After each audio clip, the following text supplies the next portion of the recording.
যখন ২০০১ থেকে ২০০৬ সন পর্যন্ত এই কর্মকাণ্ডগুলো হয়েছে, তার ফলে তো বিএনপির পতন হয়েছে। বিএনপির পতন তো এমনি এমনি হয়নি।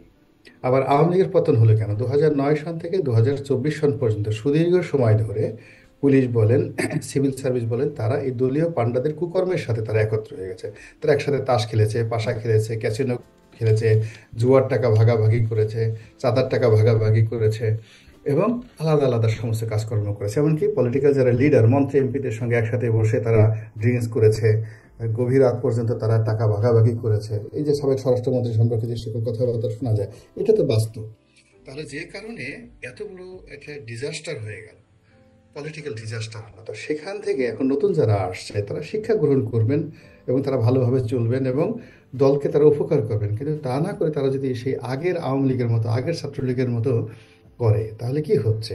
আপনি দেখুন, একজন মানুষ ৩ বেলা খাবার খায়, ৩ বেলা খাবার খায়, তো তার সামনে যখন প্রচণ্ড অনেকগুলো খাবার দেওয়া হয়, তো সেখানে কিন্তু অপচয় কম হয়।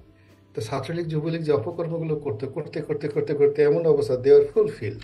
তাদের ডিমান্ড তখন শেষের দিকে খুব কম এসে গেছিল, তারা অনেক উদার হয়ে গেছিল, তাদের শরীরে মেদ চর্বি জন্ম নিয়েছিল। আর এখন যারা আছে এরা সবাই বুভুক্ষ, দীর্ঘদিন যাবৎ ক্ষুধার্ত, সারা শরীরে অস্থি মজ্জা সব এক হয়ে গেছে।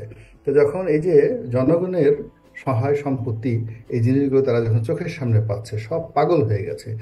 যেখানে মুখ দিয়ে খাবার ঢুকানো দরকার, তারা রাগের সাথে কান দিয়ে খাবার ঢুকাচ্ছে, নাক দিয়ে খাবার ঢুকাচ্ছে। ফলে কি হচ্ছে? পুরো জিনিস তছনছ, নিজেরাও তছনছ হচ্ছে, দেশ জাতির সব তছনছ হচ্ছে এবং এই সুযোগগুলো কিন্তু এই আমলারা এখান থেকে নিয়ে নিচ্ছে।